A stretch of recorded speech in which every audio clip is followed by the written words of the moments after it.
Right now, at this exact moment, somewhere in the eastern Mediterranean Sea, the USS Harry S. Truman Aircraft Carrier Strike Group is conducting damage assessment after what the Pentagon is calling an unprecedented swarm drone attack that injured 12 American sailors and temporarily disabled critical radar systems. The United States Navy issued a statement 90 minutes ago confirming the incident but providing minimal details. Iran's Islamic Revolutionary Guard Corps issued their own statement claiming no involvement, while simultaneously praising resistance forces for demonstrating asymmetric capability against imperial warships. One military, one attack, two completely contradictory narratives about who's responsible and what actually happened. This is the first time in modern naval warfare history that a swarm drone attack has successfully penetrated an American carrier strike group's defensive perimeter and caused casualties aboard a nuclear-powered supercarrier. Let me walk you through exactly what happened based on multiple confirmed reports from U.S. Central Command, independent maritime tracking networks, and defense intelligence sources. At approximately 0340 hours local time on March 16th, the USS Harry S. Truman, operating roughly 180 nautical miles west of Cyprus, detected multiple small radar contacts approaching from the Syrian coastline. The carrier was conducting routine flight operations with its escort vessels positioned in standard protective formation, including the guided missile cruiser USS Gettysburg and destroyers USS Forrest Sherman and USS Farragut. At 0342 hours, the strike group's Aegis combat system identified 12 distinct airborne contacts moving at speeds between 60 and 90 knots at altitudes ranging from 15 to 50 meters above sea level. These contacts were classified as small unmanned aerial vehicles based on radar cross-section and flight characteristics. At 0344 hours, the Truman's close-in weapon systems engaged the incoming drones with its phalanx CIWS firing bursts of 20mm rounds. Multiple drones were destroyed in the initial defensive barrage, but satellite tracking data indicates at least 4 drones penetrated the defensive envelope. At 0346 hours, 3 drones struck the Truman's flight deck, causing explosions and fires, while a 4th drone impacted the island's superstructure near primary radar arrays. 12 sailors sustained injuries ranging from shrapnel wounds to burns, with 3 currently listed in serious condition being evacuated to Landstuhl Regional Medical Center in Germany. Fire suppression teams contained all fires within 18 minutes. The carrier has resumed limited operations, but 2 primary radar systems remain offline, requiring technical assessment and potential component replacement. To understand the true significance of what just occurred, you need to understand the weapon systems involved and the defensive architecture they defeated.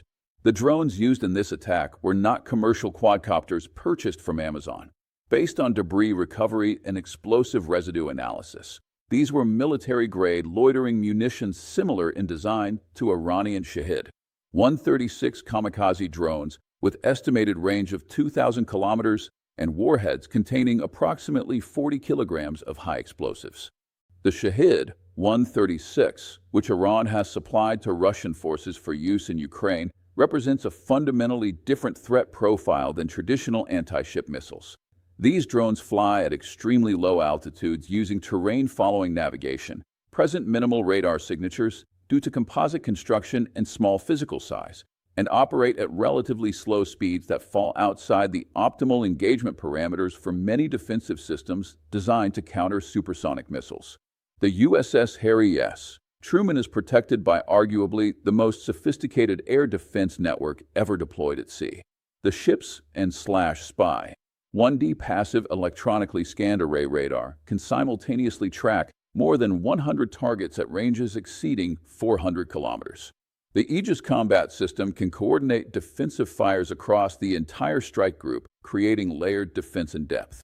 The strike group's escorts carry Standard Missile 2 and Standard Missile 6 interceptors for long-range targets, Evolved Sea Sparrow missiles for medium-range threats, and Phalanx close-in weapon systems as last-ditch point defense.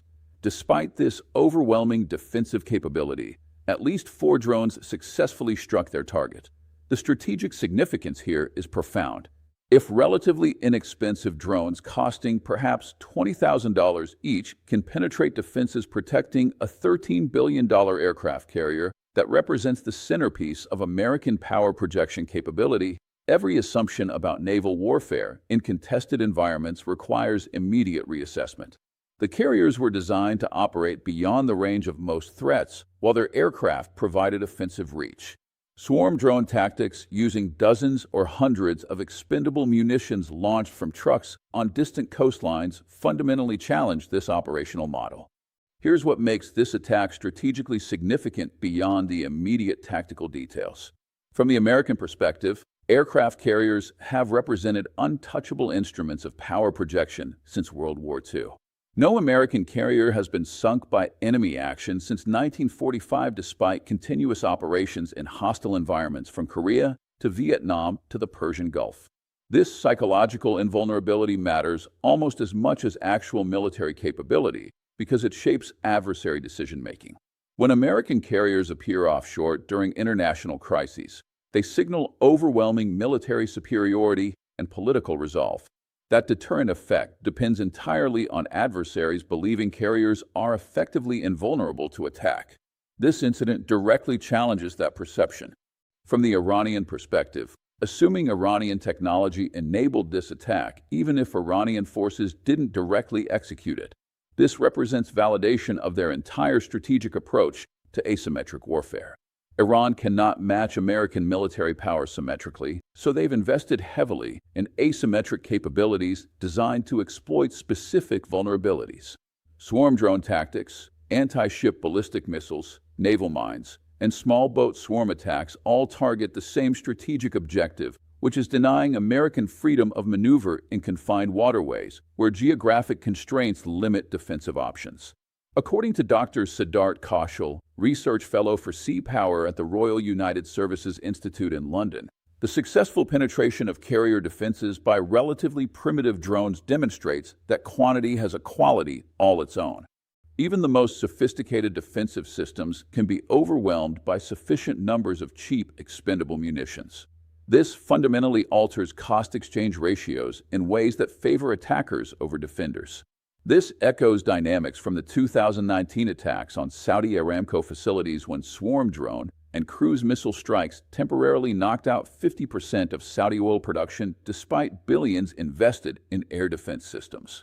The pattern suggests we're witnessing a broader shift in military technology where defensive systems optimized for Cold War-era threats struggle against distributed swarms of cheap autonomous weapons. From the regional perspective of American allies like Israel and Gulf Arab states, this incident raises urgent questions about American capability to protect shipping lanes and maintain freedom of navigation in contested waters. If American carriers prove vulnerable to swarm attacks, what does that mean for smaller vessels, commercial shipping, and critical energy infrastructure? The Eastern Mediterranean and Persian Gulf contain the world's most vital energy choke points, through which 30% of global oil supplies transit daily. Any perception that these waterways have become contested rather than controlled spaces creates massive economic and strategic implications extending far beyond this single incident. There are three possible scenarios for how this situation develops over the next 72 hours, and each carries dramatically different implications for regional stability and American military posture.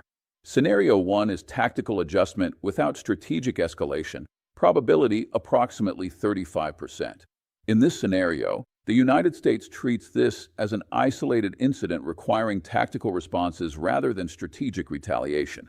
The Navy implements immediate defensive adjustments, including enhanced radar coverage, increased combat air patrol rotations, and potentially deploying additional escort vessels specifically tasked with drone defense. American forces conduct investigation determining attack origin, potentially identifying specific facilities or units responsible, but choosing not to conduct immediate strikes. Instead, the United States channels response through diplomatic and intelligence channels while upgrading defensive capabilities to prevent recurrence. This scenario requires several conditions to materialize. First, the 12 injured sailors must not develop complications requiring fatality announcements, which would create massive domestic political pressure for retaliation. Second, Intelligence assessment must conclude this was opportunistic attack by non-state actors or proxy forces rather than direct Iranian military action, which would demand stronger response. Third, broader diplomatic context, including ongoing negotiations over regional de-escalation, must remain viable, suggesting military restraint serves larger strategic objectives. The optimistic pathway assumes rational actors seeking to avoid uncontrolled escalation while adjusting tactics based on demonstrated vulnerabilities. Scenario 2 is limited American retaliation establishing new deterrence parameters, probability approximately 45%. In this scenario, the United States conducts targeted strikes against facilities, installations, or units determined responsible for the attack. Potential targets include Syrian coastal radar installations that track the Truman's position, Iranian drone manufacturing facilities that produce the weapons, or Revolutionary Guard Corps command nodes that coordinated the attack. The strikes would be precisely calibrated to demonstrate American capability for retaliation while avoiding mass casualties that might trigger Iranian counterescalation. For this scenario to succeed without spiraling into broader conflict, several conditions must hold. Iran or responsible proxy forces must accept the American retaliation without major counter-response, possibly conducting token symbolic strikes that demonstrate resistance without causing significant American casualties. Both sides must clearly signal that escalation limits exist through diplomatic backchannels, even while conducting military operations. Regional actors, including Russia and Israel, must exercise restraint rather than exploiting instability for their own objectives. The moderate escalation scenario assumes both American and Iranian leadership calculate that controlled military exchanges serve domestic political requirements, while maintaining off-ramps, preventing catastrophic conflict neither side actually wants. Scenario 3 is cascading regional escalation, triggering broader military confrontation, probability approximately 20%. In this nightmare scenario, American retaliation triggers Iranian counter-retaliation, which then triggers expanded American operations, creating action-reaction cycle that neither side can control. The escalation chain might look like this. American B. 2 stealth bombers strike multiple Iranian drone facilities and Revolutionary Guard installations. Iran responds by launching anti-ship ballistic missiles at American vessels in the Persian Gulf while activating Hezbollah forces against Israeli targets. Israel conducts massive air campaign against Lebanese infrastructure and Syrian positions. The United States commits to degrading Iranian military capabilities comprehensively rather than conducting limited strikes. Within 1 week, the region experiences the largest military confrontation since the 1991 Gulf War, with potential for closure of Strait of Hormuz, attacks on Gulf Arab energy infrastructure, and direct Israeli-Iranian conflict. This catastrophic pathway becomes more likely if specific trigger conditions materialize. If any of the 12 injured sailors die from their wounds, American domestic politics virtually guarantee massive retaliation regardless of strategic calculation. If intelligence conclusively proves direct Iranian Revolutionary Guard command and control rather than proxy action, the attack crosses threshold requiring strong response. If Iran interprets initial American restraint as weakness rather than strategic patience, they may conduct additional provocations, accelerating escalation dynamics. Watch for 5 critical indicators in the next 24 to 72 hours that will reveal which scenario is materializing. First, casualty updates from the Pentagon. If any of the 12 sailors succumb to their injuries, Scenario 3 probability increases dramatically. Second, American military asset movements. If additional carrier strike groups receive deployment orders toward the Mediterranean or Persian Gulf, that signals preparation for major operations. If the Truman withdraws from the eastern Mediterranean towards safer waters, that suggests de-escalation priority. Third, Iranian diplomatic communications. If Iran requests private diplomatic engagement through Swiss intermediaries or European channels, that signals desire for controlled off-ramp. If Iranian leadership makes confrontational public statements, that indicates willingness to accept escalation risk. Fourth, intelligence community assessments. Watch for whether official American statements attribute the attack to Iranian-backed militias versus Iranian Revolutionary Guard Corps forces. That distinction matters enormously for response requirements. Fifth, regional ally reactions. If Israel begins mobilizing reserves or conducting evacuation drills, Israeli intelligence may possess information suggesting imminent broader conflict. The attack on the USS Harry S. Truman represents a potential inflection point in modern naval warfare and regional power dynamics. 12 American sailors lie injured. Critical radar systems remain offline on America's most powerful warship. Somewhere on the Syrian coast or in Iranian command centers, military planners are assessing whether their attack succeeded beyond tactical damage by demonstrating strategic vulnerability that reshapes regional deterrence calculations. I'm tracking this situation minute by minute. I have access to satellite tracking networks monitoring naval movements, defense intelligence sources analyzing attack patterns, and regional media reporting developments before they reach Western news cycles. When the next development breaks, when retaliation occurs or doesn't occur, when we learn whether this represents isolated incident or opening move in larger confrontation, you'll understand it here first with analysis that mainstream media cannot provide because they lack the technical depth and strategic framework to explain what's actually happening. Subscribe to this channel right now and activate all notifications. You need to understand what happens next because the decisions made in Washington and Tehran over the next 72 hours will determine whether we're witnessing a tactical adjustment in ongoing regional tensions or the beginning of the most significant Middle Eastern military confrontation in a generation. Hit that subscribe button. Turn on notifications. Drop a comment answering 3 questions. First, do you think the United States should conduct immediate retaliation or exercise strategic patience? Second, does this attack fundamentally change your assessment of aircraft carrier vulnerability in modern conflict? Third, do you believe Iran directly ordered this attack, or are we seeing proxy forces operating with increasing autonomy? I read every comment, and your analysis matters because understanding these dynamics requires diverse perspectives examining the same evidence through different strategic frameworks. This isn't over.